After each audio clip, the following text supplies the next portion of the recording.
Sauc Inese Daugate. Strādāju Talsos, kur man atrodas ezotērikas un harmonijas centrs Anastasija.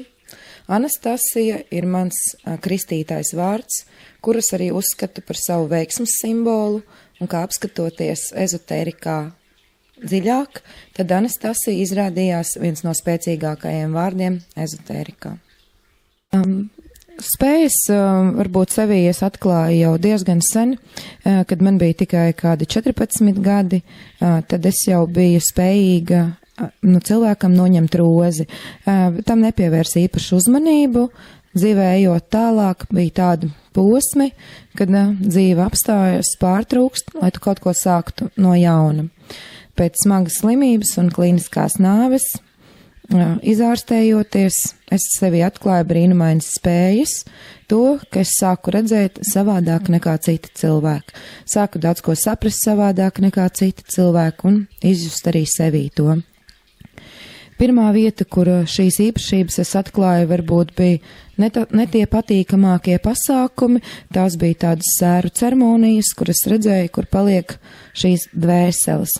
Tad, kad, bija tieši šī slimība, kurā es izdzīvoju šo klinisko nāvi, un tas bija pavisam dīvainas sajūtas. Ja kāds to saka, kad to nevar izjust, tad es to izjūtu pavisam savādi. Bija priekšā liels garš tunelis, kur bija sienas kā arkas, un te bija jāiziet cauri daudzām istabiņām. Pirmajā istabiņā, kurā es iekļuvu, tur bija dzīvoja daudz sikspārņu, viņi man visi lidoja virsū, plēs man aiz matiem, raustīja mani, grūstīja, bet es no viņiem atkāvos veiksmīgi, tik otrajā istabā. Tur dejoja gaisā maz vēlniņi ar pūkainiem matiņiem un pūkainām astēm.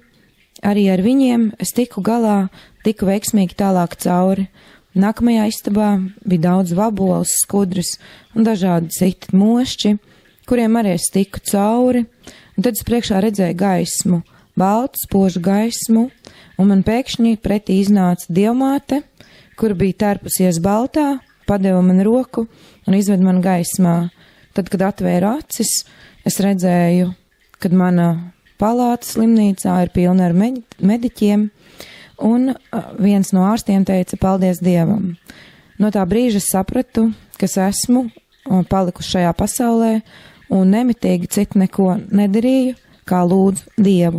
Lūdzu Dievu, lai viņš man atļauj izdzīvot, izaudzināt tā dēlu un darītu kaut ko tādu vēlāk, kas būtu manai dvēselei un cilvēkiem labs. Uz to arī gāju un katru dienu sev atgādināju. Es Dievam izlūdzos savu dzīvību un es darīšu kaut ko tādu, kas būs cilvēkiem labs, ar ko es viņiem varēšu palīdzēt. Es sāku rakstīt dzeju, arī par šo tēmu, tieši, kas man atļāva izdzīvot, par manām lūkšanām, un tādas turpinājās diezgan ilgu laiku, līdz brīdim, kad šī dzeja varbūt palika jau otrajā plānā, un es sāku darboties tieši ar cilvēkiem, ar to, kas cilvēkiem var palīdzēt, varbūt viņus izglābt no dažādām nelaimēm, pateikt priekšā no to, ko ir jāpasargājās, kad es redzēju viņu neveiksmes priekšā vai visādus atgadījumus, redzēju to, kāds ļaunums viņiem draud uz ceļa vai mājās, vai no tā visu pasargāt. Es sāku ar to ļoti nopietni strādāt. Protams, gāju dažādas mācību ceļus, gan tiekoties ar taroloģi, gan tiekoties ar dažādiem ekstrasensiem, dziedniekiem, zintniekiem, kur man ieteica arī papildināt savus spējas kā masierim. Protams, es arī pabeidzu masieru skolu, jo masējot, es cilvēkus dziedinu tieši ar savu enerģētiku, kas man nāk no rokām, un cilvēki to daudz novērtē un atgriežas un atkal atgriežas pie manis uz savām ārstnieciskajām procedūrām. Konstatēt varu dažādas vainas, diagnozes, jo nezinu, kāds augstāks spēks droši vien ir devis šo spēju man redzēt cilvēkam cauri, kā rentgena aparātam, ar kuru es bieži diagnosticēju visas šīs slimības un vainas, kāds ir noteicis ārsts, un arī dažreiz to, ko mediķi nav spējuši atrast vai noteikt kādā izmeklējumā. Tādēļ arī šī informācija varbūt aiziet plašumā un cilvēki pie manis atgriežas ar savām problēmām, ar savām likstām, lai es viņiem palīdzētu. un atrast viņiem ceļu, kaut kādu izēju dzīvē rast no šīm tādām neveiklām situācijām. Cilvēks, kad ienāk pie manīm telpā, varbūt es viņā pārāk cieši uzreiz paskatos, ja, un ieraugu pirmais, kas man ir, ko es ieraugu, tas ir mugurkauls laikam, jo šī problēma ir gandrīz katrā otrajā, trešajā cilvēkā, un tas man uzreiz ļoti asi ieduras uzreiz, tā kā manā redzē, ko es varu redzēt.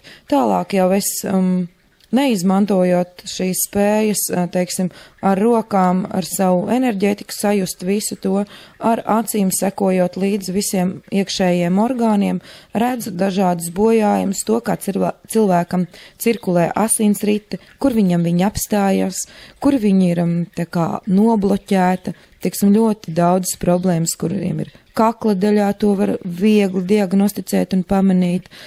Katram šī uzbūve un anatomija ir pilnīgi atšķirīga, dažāda, un katram šī pieeja ir pilnīgi individuāla. Neviens cilvēks nav šeit neatnāk vienāds, kad es viņam varētu pateikt, tev ir tieši tā pati vaina, kas tam vai tam cilvēkam. Nē, nebūtu. Katrs mēs esam individuāls cilvēks, un katram šīs diagnozes ir pilnīgi dažādas, un arī katram mazlietiņ savādāk atšķirās šī ārstēšana. Strādāju gan ar fotogrāfijām, gan, teiksim, arī digitālās fotogrāfijas daru, jo ļoti daudz klientu jau man ir, teiksim, ar kuriem es strādāju no attāluma, ir klienti Norvēģijā, Īrijā, Anglijā, kuri man caur portālu draugiem LV sameklē, uzdod jautājumus un arī diagnosticēju viņus šādā veidā, uzrakstot viņiem atbildot un pasakot viņu problēmas un arī kā šīs problēmas var novērst. Jā, ir iespējams arī cilvēkiem palīdzēt no attāluma, ne tikai veikt diagnostiku, bet arī ārstēšanu. Ja ir smagāki gadījumi un lielākas problēmas, kuras, teiksim, nevaru par attālumu, kur ir vajadzīgi tieši cieša mana enerģētiskā saskara ar šo cilvēku, tad, protams, arī par to pastāstu šim cilvēkam uzrakstu, bet daudz lietas ir tiešām, ko es varu novērst arī šādā veidā, caur digitālām fotogrāfijām. Par pazudušajām mantām lietām un par pazudušiem cilvēkiem vai arī konstatēšanu ir šādi gadījumi, kad noliek uz galda, teiksim, aploksni un man vajag diagnosticēt, kas tur iekšā ir. Daru šīs lietas, bet īpaši mani tas neaizrauj. Ir izdevies konstatēt visu šīs lietas, lai mani pārbaudītu, atnest aploksni, nolikt tur kaut kādu problēmu pilnu informāciju uz galda, lai es pateiktu, kas tur ir. Ir izdevies arī atrast dažādas mantas, ir nācies arī meklēt pazudušus cilvēkus, ir bijuši veiksmīgi gadījumi un, protams, arī netik veiksmīgi. Netik veiksmīgi gadījumi ir tie, ja cilvēks ir aizgājis ūdenī, ūdens skalo, vietu mainās un nevaru precīzi nokonstatēt, kurā vietā, kurā brīdī šis cilvēks ir apstājies, teiksim, šis aizgājušais cilvēks. Redzu tikai krasta puses, pareizāk sakot, un kaut kādas, teiksim, pietur vietas, bet nevaru pateikt, vai šis cilvēks tur ilgi atrodas.